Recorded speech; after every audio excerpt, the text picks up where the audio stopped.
জাপানে অসমৰ পৰা যথেষ্ট মেন পাৱাৰ ল'ব খুজিছে। This is a very interesting development. তাৰ 2খন MOU হ'ব। ইয়াতে 20 জনতকৈ বেছি জাপানৰ প্ৰফেচাৰ আহিব। জাপানৰ লেংগুৱেজ টেষ্টিং চেণ্টাৰ অসমত হ'ব। আৰু they are ready to take 50,000 Assamese youth আমি যদি দিব পাৰোঁ।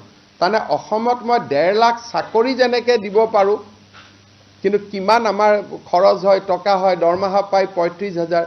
চ' জাপানত 3 লাখ টকা দৰমহা হয়।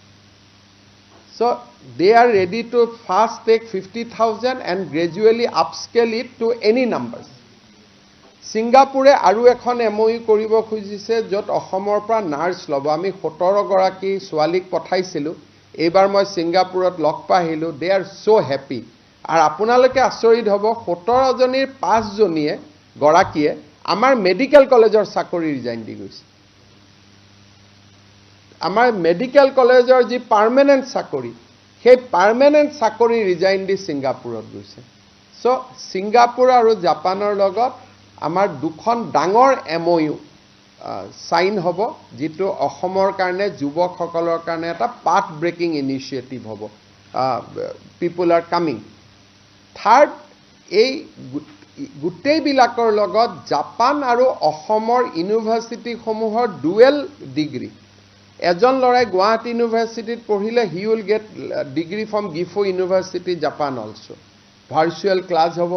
চ' মই জাষ্ট এক্সাম্পল দিছোঁ। চ' তাৰ ওপৰত এটা ডাঙৰ ডিছকাশ্যন হ'ব টু ক্ৰিয়েট এ একাডেমিক কলাবৰেশ্যন। থাৰ্ড, এই গোটেই ছেশ্যনবিলাকত অসমৰ আমি মহাবিদ্যালয় আৰু ইউনিভাৰ্চিটিসমূহৰ ষ্টুডেণ্টছ আমি প্ৰত্যেকটো থেমেটিক ছেশ্যনতে, যদিও আমাৰ 2000 কেপাচিটি, কিন্তু আমি 200 ষ্টুডেণ্টৰ কাৰণে ৰাখিছোঁ। দিজ ইনিচিয়েটিভছ আৰ পেটি নিউ। আগত গুজৰাটত বা উৰিষ্যাত যেতিয়া হয়, তাত এইবিলাক কৰা নাযায়। আমি ইনভেষ্টমেণ্টৰ লগত R&D, উইদাউট R&D ইনভেষ্টমেণ্ট ক'তো নহয়। সেইকাৰণে আমি গোটেইকেইখন ছামিটত 10% অফ দ্য ছিটছ আমি ষ্টুডেণ্টৰ কাৰণে ৰাখিছোঁ, যাতে ষ্টুডেণ্টসকল IIT Guwahati, Indian Institute of Technology, TISS Guwahati, আমাৰ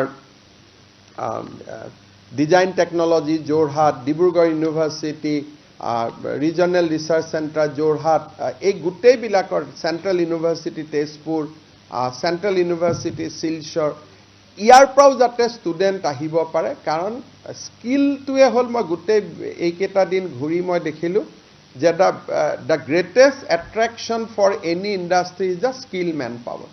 সেইকাৰণে আমি অসমৰ যিসকল যুৱক সমাজ ভৱিষ্যতে স্কিল মেন পাৱাৰলৈ ৰূপান্তৰ হ'ব, তেওঁলোকক আমি নিমন্ত্ৰণ কৰিম।